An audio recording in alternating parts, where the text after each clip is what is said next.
Okay, so I want you to imagine something. Picture yourself in a rainforest 60 million years ago. The dinosaurs are gone, but something else is here. Hmm. And you're by the water, it's murky, and this huge shadow just glides past you. Hmm. And it's not just a shadow, it's an animal so big it sort of breaks your brain. It really does. We're talking about a genuine titan of the ancient world. Today, we are diving deep into Titanoboa cerashinensis, a snake so colossal its discovery in 2009 basically changed everything. It was a massive splash in paleontology. It forced us to completely redraw the line on how big a cold-blooded animal could even get. And that's our mission today. We're going to unpack the fossil evidence. We'll look at its mind-bending size, how it shattered the biological rulebook, and maybe the coolest part, how this one animal works like a thermometer for an ancient world. It's an incredible story, and it all starts in a pretty unexpected place. Right, the Cerrejón coal mine in Colombia. That's where it gets the cerashinensis part of its name. Exactly, and this mine is just, it's a perfect window into the past. But when they first started pulling bones out, they weren't even sure what they had, were they? Not at all. It was a genuine confusion. The vertebrae they were finding were so big, they just didn't think snake. Too big. Way too big. A big anaconda vertebra today might be the size of your fist. These were the size of dinner plates. The dinner plate. I can't even picture that. Okay, let's get into the actual numbers because that's what makes this real. It is. So once they pieced it all together, the confirmed length was about 13 meters. 42 feet. 42 feet. But the length isn't even the most shocking part. It's the width. Its body was almost a meter wide. Wider than a doorway. Yep.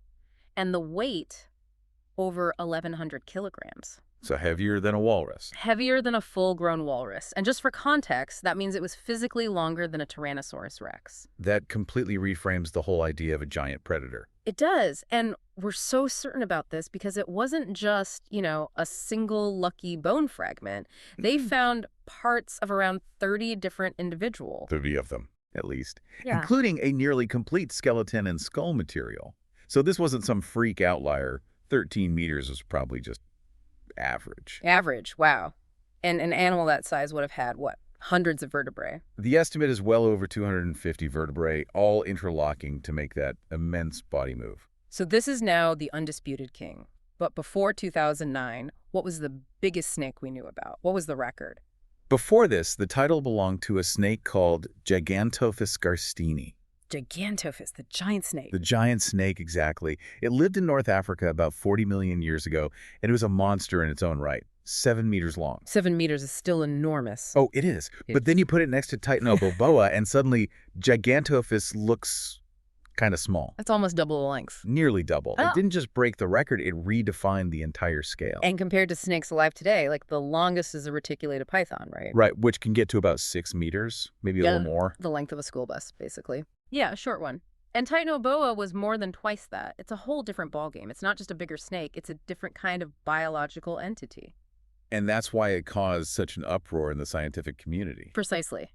Because for decades, herpetologists had been debating this. What's the absolute theoretical limit for a snake's size? And what was the number they landed on? Most of the models, based on metabolism and mechanics, they all topped out around 12 meters. So Titanoboa didn't just nudge past the limit. It smashed it. It blew it right out of the water and made everyone go back to the drawing board. Okay, so let's place this thing in time. The fossils are from 60 million years ago. Yep, which is critical. It's only about 5 or 6 million years after the asteroid hit, after the dinosaurs were wiped out. So there's this huge power vacuum at the top of the food chain. A massive one. And Titanoboa slithered right into it. For over 30 million years, it was pretty much the biggest predator on land or in freshwater on the entire planet. 30 million. An incredibly long reign. Nothing really challenged it until much later, when you get things like megalodon in the oceans. But how did it get that big? Was it just a case of growing for a really, really long time? That was the first thought. That's the simple explanation for a lot of ancient giants. Plentiful resources, low competition, so they just keep growing for longer. But it wasn't that simple. No. A study came out suggesting something far more interesting about its growth strategy. Which was?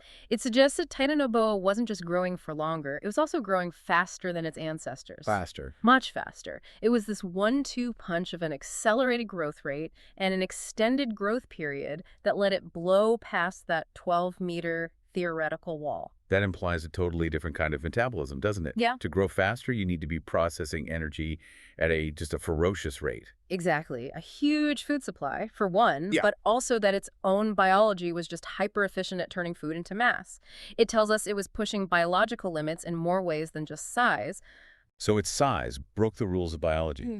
But its size also gave us a clue about the world it lived in. Yes, and this is, for me, the most fascinating part of the story. The animal becomes a piece of scientific equipment, a thermometer. Because snakes are quite chelothermic. Right. What we usually call cold-blooded. Their entire metabolism, their energy, is powered by the heat of their environment. And we see that today, right? The biggest snakes all live near the equator. Absolutely. Anacondas, pythons. They need that consistent high ambient heat.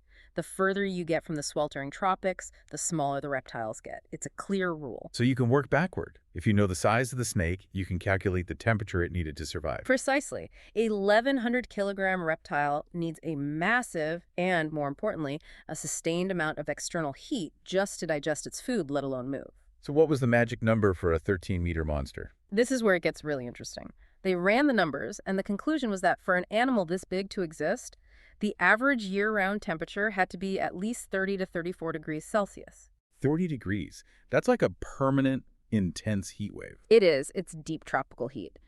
And this was a huge deal because the climate data for South America in that period was pretty patchy before this discovery. So the snake filled in the gaps. It confirmed it. It told us definitively that the region was intensely hot and that heat was stable enough to allow for the evolution of an apex predator on this unbelievable scale. And they found other evidence in the mine to back this up, right? It wasn't just the snake. Oh, absolutely. The plant fossils they found alongside Titanoboa were the clincher.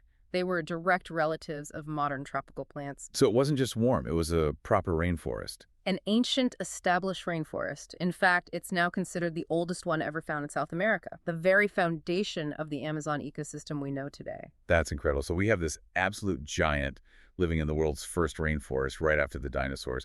What was that world like? It was a treasure trove. The mine gave us a whole snapshot. Besides the snakes, they found giant turtles, huge lungfish, and several types of large, primitive crocodiles. So a swamp, a massive, hot, humid, swampy environment. You can think of it like the Florida Everglades or the Amazon basin today, just Yeah. on a grander scale. Teeming with life. A creature that big, weighing over a ton. Yeah. It probably wasn't moving very fast on land. No, incredibly awkward, probably very slow. All that aquatic life found with it really points to one conclusion. It lived in the water. Like a modern anaconda. Exactly like an anaconda, just supersized. It would have been an ambush predator, using the murky water for cover, gliding silently. It was perfectly built for that swamp. So, as the apex predator, what was on the menu? What does it take to fuel that kind of rapid growth? That's a great question. The main clue comes from its teeth. They seem better suited for grabbing slippery prey, not crushing bone. Saltfish. Giant fish, yeah. The swamp was full of them. That was likely the staple of its diet. But surely it ate other things too. Oh, without a doubt. When you're that big, with that much constricting power, anything in the water is fair game. We know there were giant turtles and crocodiles in that swamp. So it was hunting crocodiles. It was the original crocodile hunter. Imagine that scene. A 42-foot snake ambushing a 15-foot crocodilian in a prehistoric swamp. It's just... It's a world ruled by reptiles on a scale we can barely comprehend. It really was the absolute monarch of those Paleocene waterways. So if we bring it all together, Titanoboa is so much more than just a record breaker. It's a scientific tool. It is. It's a climate barometer. It proved that in the wake of the dinosaur extinction, the intense, sustained heat in that part of the world allowed life to reach these incredible sizes. And it forced us to rethink everything about reptilian metabolism and growth, that combination of growing longer and growing faster. And that one animal helped us map the very origins of the most vital ecosystem on our planet today. Which leaves us with a pretty big question, doesn't it? It does. We found 30 individuals in this one mine. We know the theoretical limit was wrong, so is Titanoboa the biggest snake that ever lived? Or is it just the biggest one we found so far? Exactly. What else is down there? The Cerrejón mine was a fluke of geology. What other secrets are buried in those ancient rainforests, waiting to slither out and change our understanding of deep time all over again? A humbling thought, and we'll leave you with that. to think about how the environment, how heat and abundance can shape life in ways that defy even our wildest imagination.